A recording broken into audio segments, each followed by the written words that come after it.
Jadi ada orang yang capek, orang yang lelah, terus kemudian kita paksa dia untuk ayo semangat, padahal sebenarnya dia butuh istirahat. Itu sebenarnya jadi toxic positivity, teman-teman. Orang-orang sekarang tuh mudah banget untuk menyatakan that's toxic kayak gitu, karena nggak semua di diri kita, bagi kita hal-hal tersebut itu toksik, tapi di diri orang lain juga toksik kayak gitu. Semangat ya kakak kan positif, pasti bisa kok untuk balik lagi cepat kayak gitu dan sebagainya kayak gitu. Kayak sebenarnya itu di posisi sekarang sih aku bisa memahami bahwa oke, itu adalah semangat dari orang-orang tersebut gitu. Tapi kalau sebenarnya di posisi kita memang lagi di bawah-bawahnya, itu tuh rasanya kayak cepat-cepatnya kayak sangat sensitif kayak gitu. Jadi kayak bisa-bisanya ngomong kayak gitu, ini berat banget kayak gitu, kamu tuh nggak tahu kayak gitu. Sebenarnya itu diri kita juga paham sih kalau orang lain.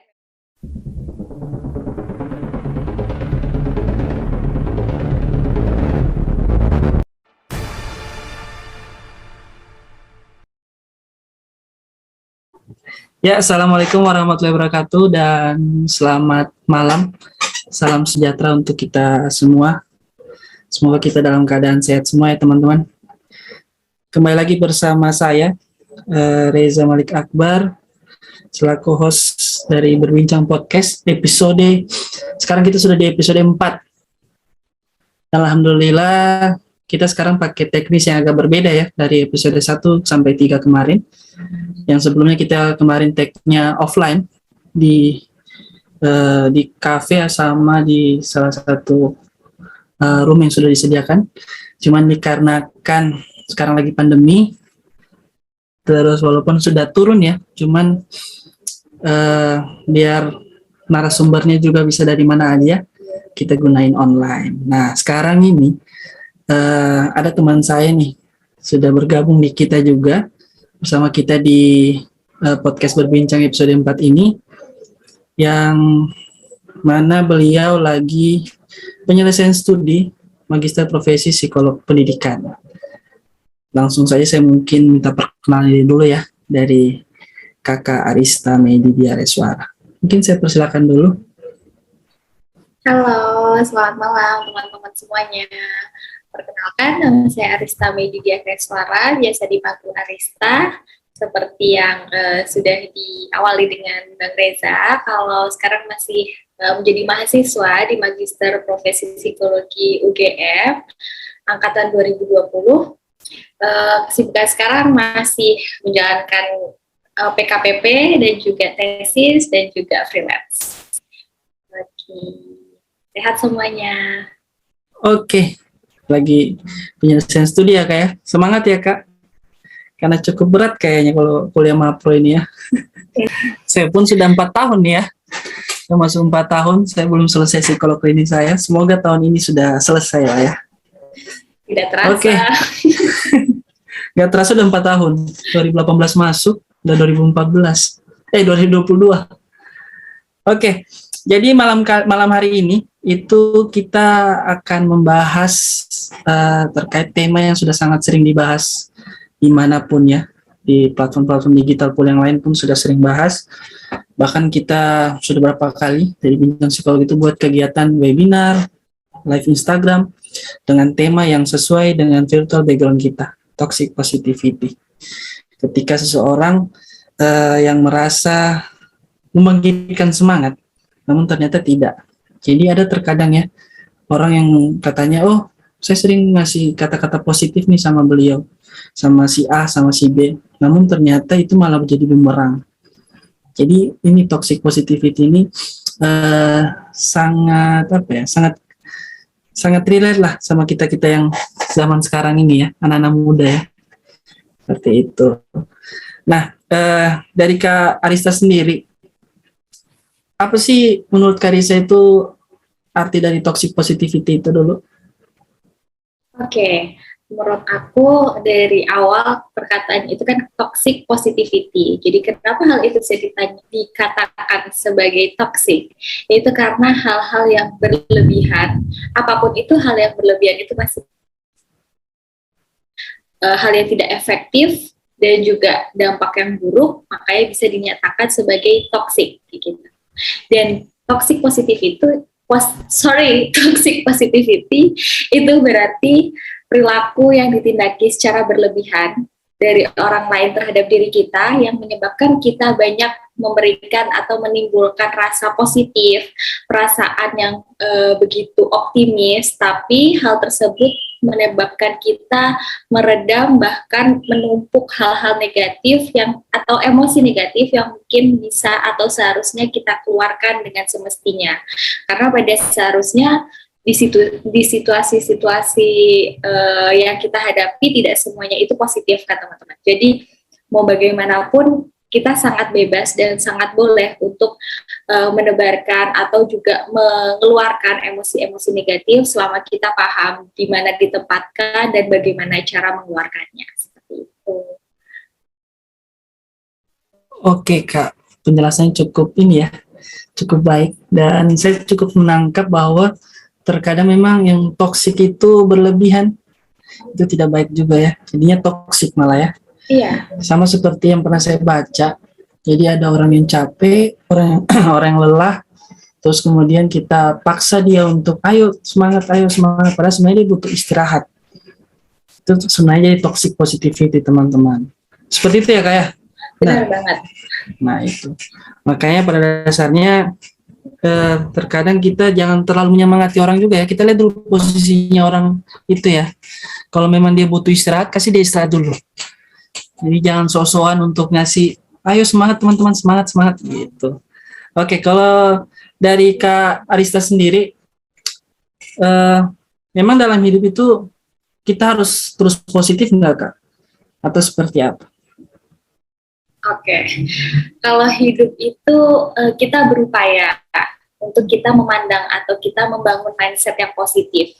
Tapi kita harus tetap realistis untuk tahu bahwa kehidupan itu seperti apa ya bahasanya baling-baling yang akan posisi kita akan di atas bisa juga akan di bawah gitu. Jadi kita harus pahami bahwa ketika keadaan kita, perasaan kita itu negatif, ya itu hal yang wajar dan itu tidak apa-apa gitu. Jadi nggak selalu sih kayak gitu, tapi kita mencoba untuk membawa semua hal itu ke arah yang lebih positif agar kitanya juga lebih tenang, lebih bisa solutif dalam menyelesaikannya.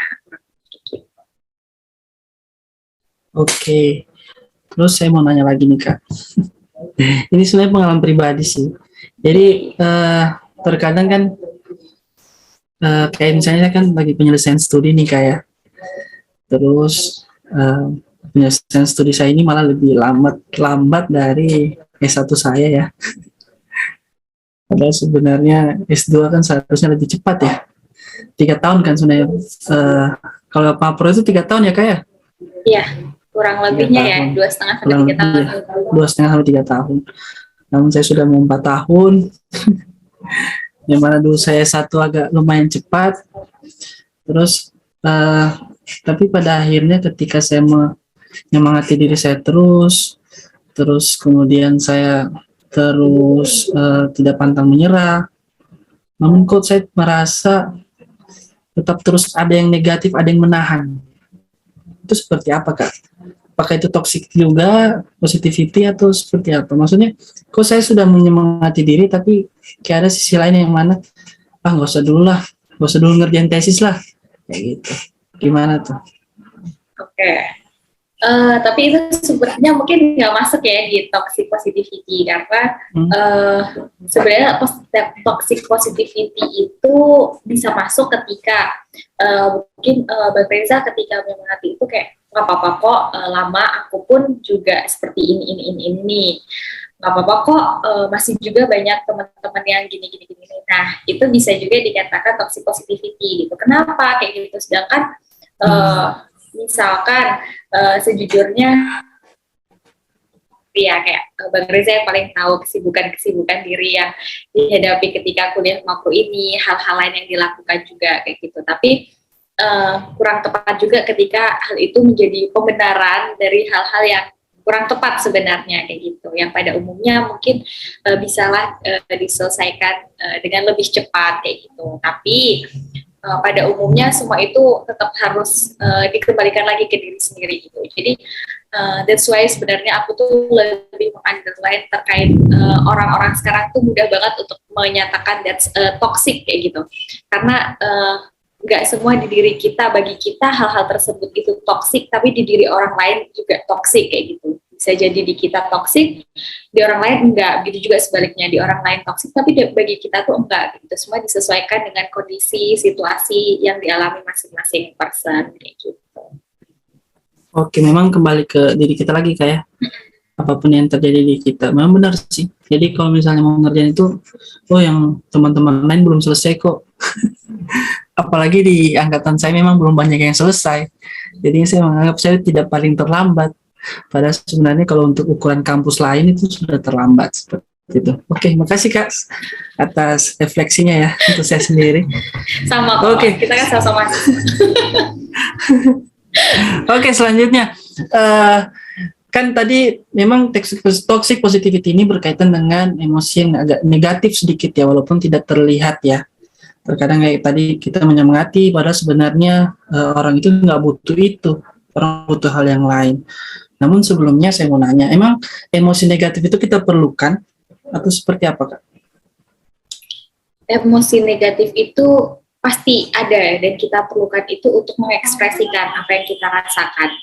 Setiap orang itu diyakinkan banget sih kalau nggak mungkin menghadapi kehidupan itu benar-benar semuanya positif, semuanya baik, dan menghadapi hari-hari itu ceria dan bahagia, itu tuh nggak mungkin banget kayak gitu. Jadi emosi kita pakai untuk mengekspresikan kekecewaan kita, perasaan sedih kita, amarah kita, dan hal-hal lain yang memang dalam situasi tersebut memang pantas untuk diri kita rasakan negatifnya kayak gitu. Dan itu hal yang wajar kayak gitu. Dan yang semangat tadi itu tuh sebenarnya hal yang baik untuk kita tuh sekarang tuh udah paham nih apa nih toxic positivity, karena dengan kayak gitu sebenarnya menyemangati itu nggak apa-apa kayak gitu, tapi dengan kita yang lebih paham tentang kesehatan mental terkait toxic positivity, kita juga lebih tahu bagaimana cara yang tepat untuk menyemangati orang lain kayak gitu, kata-kata yang lebih baik untuk bisa memberikan semangat dan dukungan kepada orang lain kayak gitu. Memang terkadang memang pasti ya manusia butuh juga emosi negatif, tapi harus dipilah-pilih ya seperti itu. Nah, saya mau nanya nih Kak, tadi kan saya sudah sedikit cerita tentang saya sendiri ya, pengalaman saya. Kalau dari pengalaman Kakak sendiri, apakah pernah merasakan toxic positivity atau pada saat mungkin lagi dicurhatin teman atau lagi konseling, atau seperti apa? Oke. Kalau pengalaman yang pernah dialami sendiri itu kurang lebih kayaknya baru tahun kemarin atau pokoknya di masa-masa pandemi deh gitu. Itu tuh ngerasain banget itu melalui sosial media. Jadi mungkin sosial media juga mesti dirasain teman-teman juga cukup membantu kita untuk berkembang, tapi terkadang juga tricky untuk men-trigger kita nih untuk dalam hal-hal yang mungkin masih sangat rentan di diri kita. Nah, itu tuh kerasa banget bahwa dulu tuh aku tuh termasuk orang yang suka menyebarkan hal-hal yang positif kayak gitu, sampai orang-orang tuh kayak positif vibe banget tuh kayak gitu. Nah, ternyata itu tuh cukup bumerang ya buat aku ketika orang-orang tuh tidak semuanya paham bahwa hidup aku pun roller coaster, gengs, kayak gitu kan. Jadi di situ ketika ada momentum di mana aku off, mungkin nggak banyak story atau mungkin story hal-hal yang lebih kaitannya apa ya? Sebenarnya itu menjurus ke kondisi aku sebenarnya kurang baik kayak gitu. Itu tuh langsung dihadapi. Kak, kenapa biasanya positif, kenapa sekarang kayak gini, kayak gitu. Terus juga ada kata-kata bahwa semangat ya kakak kan positif, pasti bisa kok untuk balik lagi cepat, kayak gitu, dan sebagainya, kayak gitu. Kayak sebenarnya itu di posisi sekarang sih aku bisa memahami bahwa oke, itu adalah semangat dari orang-orang tersebut, gitu. Tapi kalau sebenarnya di posisi kita memang lagi di bawah-bawahnya, itu tuh rasanya kayak cepat-cepatnya, kayak sangat sensitif kayak gitu. Jadi kayak bisa-bisanya ngomong kayak gitu, ini berat banget kayak gitu, kamu tuh nggak tahu kayak gitu. Sebenarnya itu diri kita juga paham sih kalau orang lain memang tidak sangat paham apa yang kita rasakan, apa yang terjadi terjadi pada diri kita, atau itu benar-benar orang yang jauh dari aku kayak gitu. Jadi kayak oh ya sudah, nggak apa-apa sih kayak gitu. Tapi memang jujur itu lebih ke toxic positivity ya yang aku rasakan di momen tersebut kayak gitu, karena yang aku rasakan memang semakin down, karena rasanya kenapa kalau orang kayak aku tuh nggak boleh kah kalau negatif kayak gitu, apakah terus aku misalnya kita kan ya Bang Reza juga ngerasain sebagai mental health promotor, nggak boleh kah menyebarkan hal-hal yang mungkin sedikit sensitif bahwa kita tuh sedang tidak terlalu oke kayak gitu, why kayak gitu, sedangkan rasanya semua orang pasti sangat ingin diterima dalam kondisi yang positif maupun negatif sekalipun kayak gitu.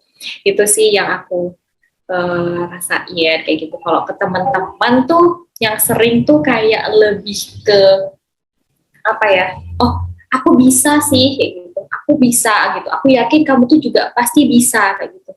Sebenarnya kata-katanya yang lebih tepat mungkin bukan kayak gitu ya, kayak karena setiap orang tuh punya kemampuannya sendiri-sendiri, story-nya sendiri-sendiri, dan cara penyelesaiannya masing-masing kayak gitu.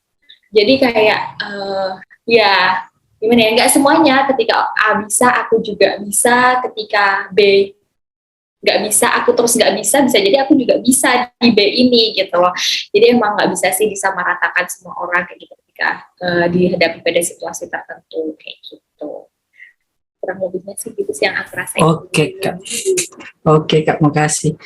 Oke, memang pada dasarnya terkadang kehidupan sosmed itu tidak selamanya ini ya indah.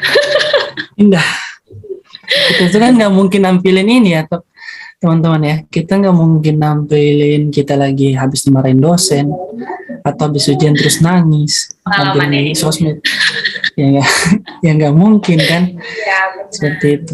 Nggak mungkin kita habis marahan sama pasangan kita atau pacar kita tampilin di sosmed, kan nggak mungkin kan. Jadi kehidupan itu nggak selalu indah kok, cuma memang terkadang ketika di sosmed kita harus dituntut positif terus. Nah itu lagi PR kita kalau kita kuliah di psikologi ya, kita diminta untuk bisa ngerti orang lain, bahwa padahal sebenarnya kita juga butuh di ngertiin kayak gitu. Oke, terima kasih Kak Arista. Nah tadi terkait toxic positivity itu, kalau untuk kata-katanya sendiri ada nggak Kak yang Kakak pernah dapatkan? Saya tadi sudah Kakak jelaskan juga tadi, yuk bisa, pasti bisa, atau ada yang lain mungkin? Gak usah dipikirin kayak gitu, tetap berpikir positif aja kayak gitu. Kayak apa memang kalau berpikir negatif kayak gitu. Terus kegagalan tuh bukan opsi loh gitu. Itu juga salah satu kata-kata toxic positivity.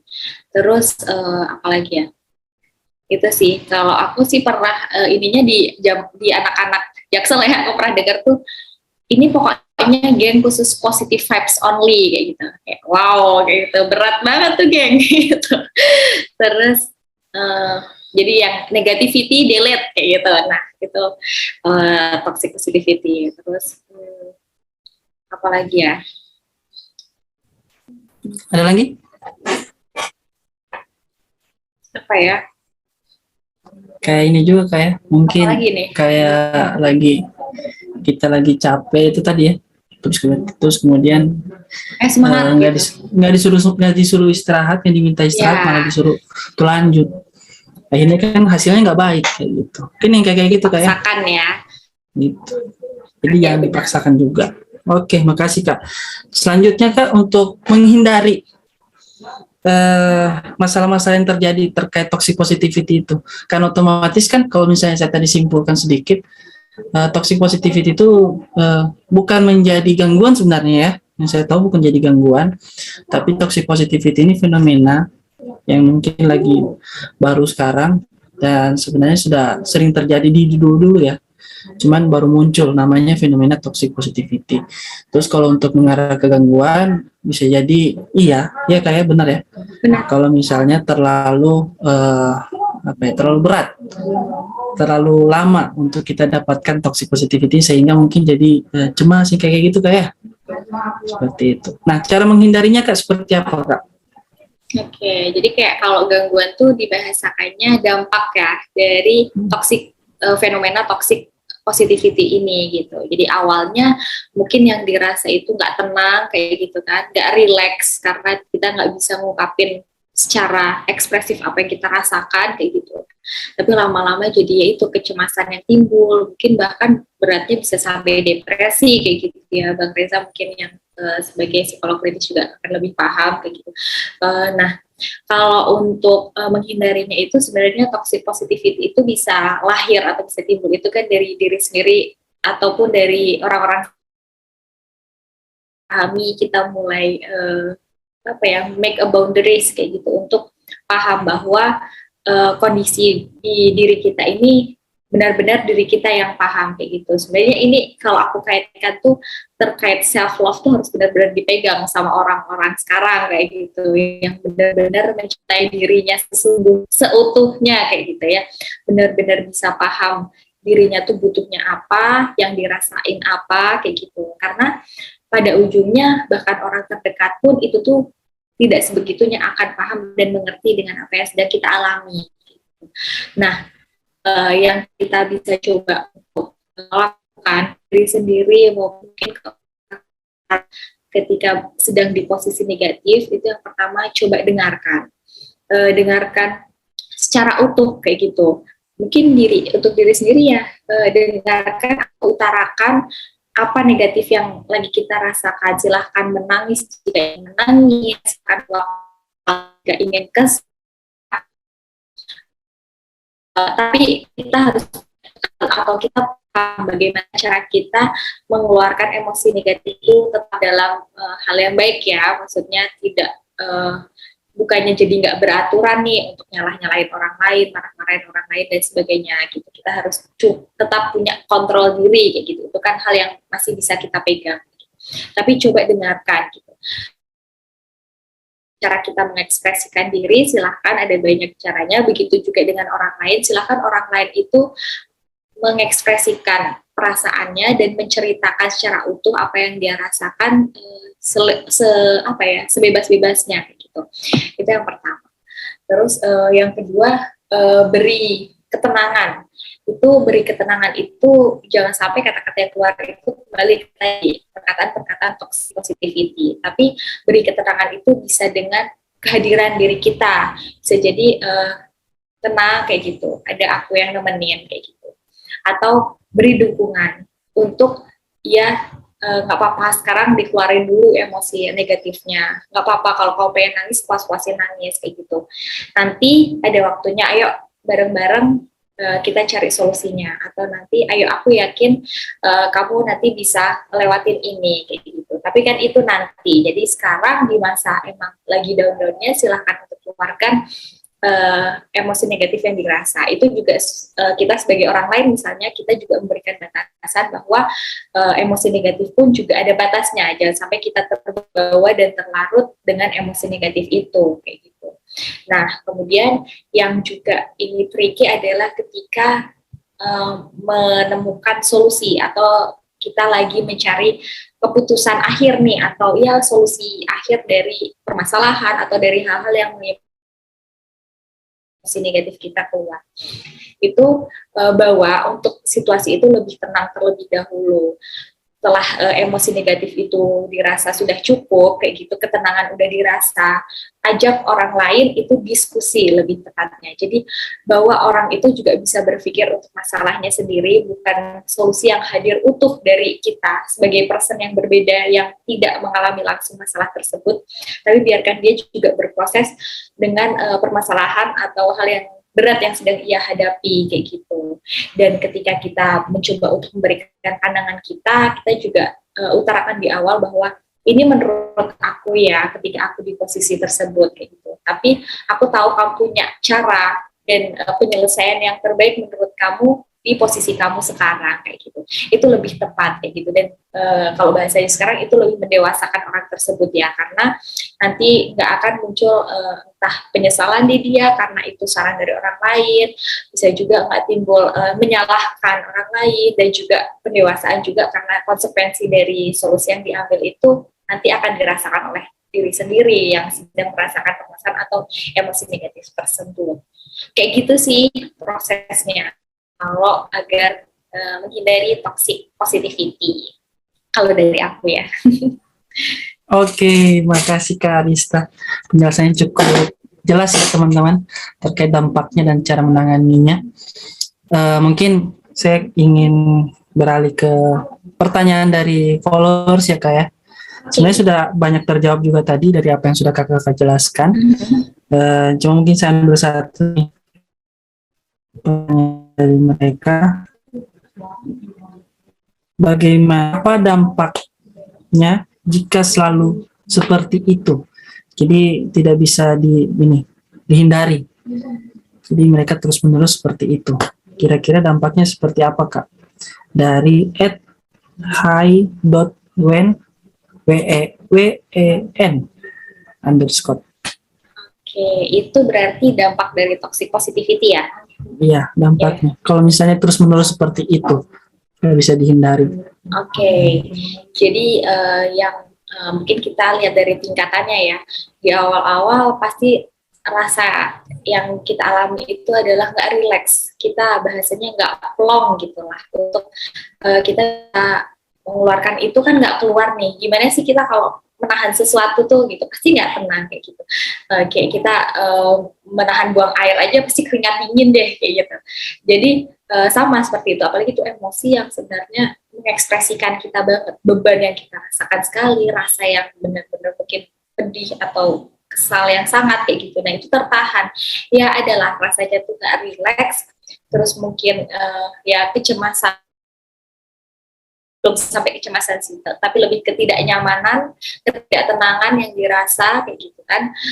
Kemudian nanti bisa juga muncul rasa takut setelah itu. Takut itu karena itu bisa jadi di mindset kita udah berpikir nanti orang lain responnya seperti ini, kok aku merasakan negatif kayak gini sih, harusnya kan aku bisa. Nah itu kan di pikiran kita pun, bukan dari orang lain pun, pikiran kita udah masuk ke dalam toxic positivity ya kayak gitu. Jadi ada perasaan takut itu loh kayak gitu.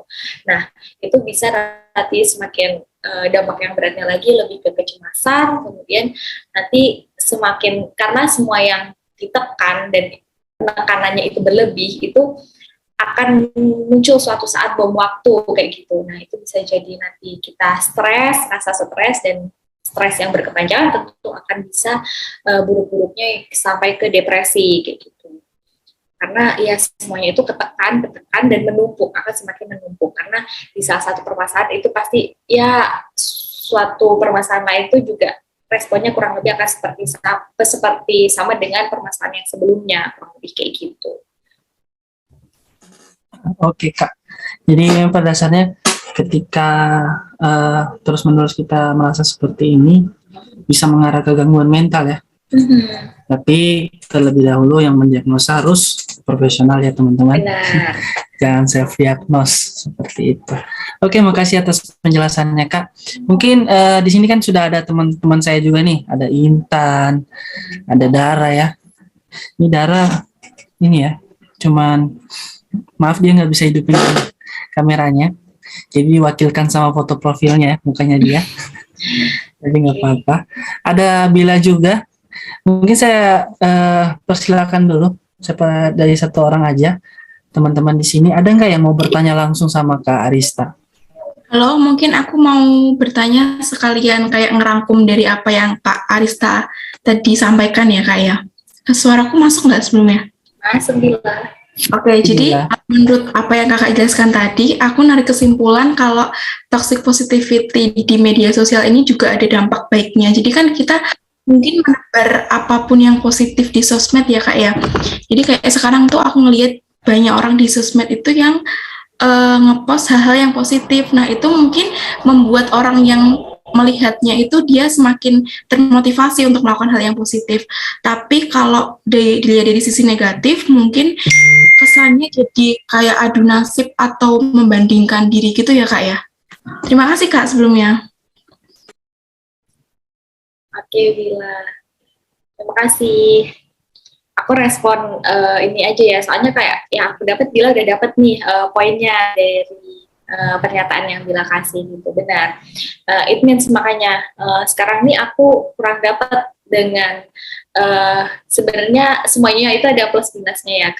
Terkait kesehatan mental itu sudah semakin tersebar di mana-mana kayak gitu ya. Jadi teman-teman itu sudah semakin paham sebenarnya hal yang baik, kurang baik yang itu berkaitan untuk kesehatan mental masing-masing kayak gitu. Tapi karena yang disebar itu memang terbatas, misalnya seperti Instagram itu mungkin cuma terbatas di feed, atau podcast seperti ini yang mungkin terbatas di beberapa menit saja kayak gitu. Nah, banyak orang sekarang itu yang sangat mudah untuk self-diagnose kayak gitu, dan itu sangat tidak tepat dan tidak dianjurkan kayak gitu. Ada psikolog-psikolog dan kita calon psikolog yang akan hadir itu untuk membantu teman-teman memahami kayak gitu, apakah itu masuk dalam gangguan mental atau tidak kayak gitu. Dan orang-orang itu yang disayangkan adalah sangat mudah untuk menyatakan bahwa hal tersebut adalah toksik kayak gitu.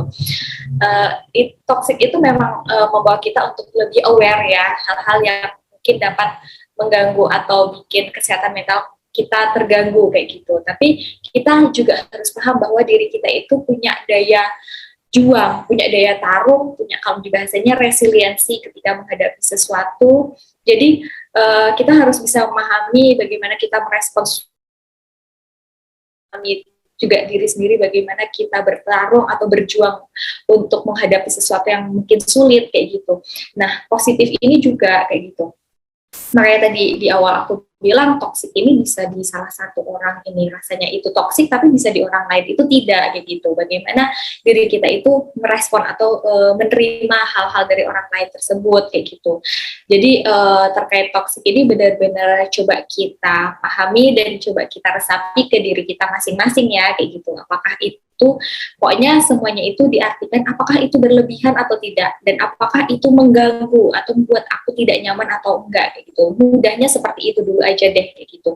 Baru ketika memang dirasa itu tidak nyaman bagi diri ini, membuat tidak tenang dan memberikan rasa nggak rileks, takut kayak gitu, terus kecemasan berlebih, nah itu mungkin udah mulai jauh, itu mungkin bagi aku itu toksik kayak gitu. Apapun itu, termasuk positivity itu sendiri ya kayak gitu. Jadi ya benar banget kata Bila. Jadi memang positif itu mungkin kayak misalnya tadi aku share di sosmed, mungkin bisa orang lain kayak gitu mengingatkan kayak gitu ya, membangun semangat positif kayak gitu. Tapi bisa di orang lain itu juga bisa loh ada rasa kok hidupnya begini ya kayak gitu, kok senang atau apa yang ini ya. Jadi begitulah sosmed itu begitu sangat mengoyakkan kesehatan mental kita gitu, dalam menggunakannya secara tepat kayak gitu. Tapi nice Bila, thank you. Oke, terima kasih Kak Arista. Terima kasih juga dari Bila ya, sudah bertanya sekaligus merangkum dari apa yang sudah disampaikan sama Kak Arista. Nah, mungkin yang terakhir nih Kak, karena kita sudah cukup panjang ya penjelasannya ya. Mungkin dari Arista sendiri itu closing statement lah Pak dari Arista, biar teman-teman luar sana ketika menonton ini ataupun mendengarkan bisa menjadi positif tanpa harus toksik. Kira-kira apa closing statement-nya nih Kak dari Arista?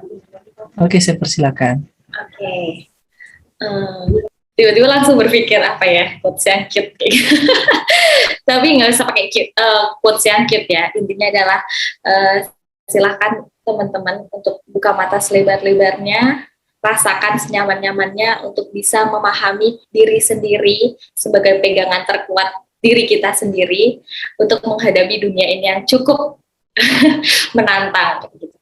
Dan hadapi semuanya itu sebaik-baiknya yang kita bisa, tapi jangan buat diri kita berlebihan untuk memandangi setiap hal dengan positif, karena sebaik-baiknya diri kita yang mampu belajar dari kesalahan, kita yang mampu belajar dari kegagalan, dan kita yang mampu menjadi lebih baik dari hal yang lalu gitu, agar kita terhindar dari toxic positivity.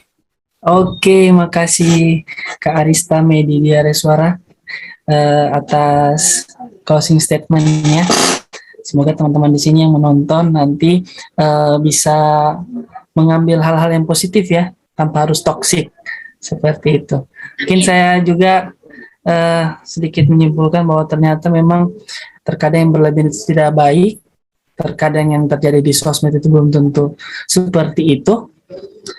Kita semua punya timeline masing-masing, setiap manusia punya masalah masing-masing dan nggak harus untuk di-share.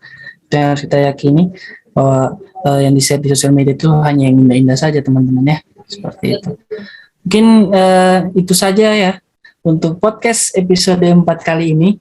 Saya rasa cukup dan cukup jelas juga dari Kak Arissa Media Reswara tadi sudah menjelaskan. Terima kasih Kak Intan, Kak Bila, dan Kak Dara sudah hadir di podcast kali ini. Terima kasih untuk teman-teman followers yang sudah mengirimkan pertanyaannya juga. Akhir kata, kurang lebihnya saya mohon maaf. Semoga hal-hal positif bisa diambil di podcast kali ini. Terima kasih. Wassalamualaikum warahmatullahi wabarakatuh.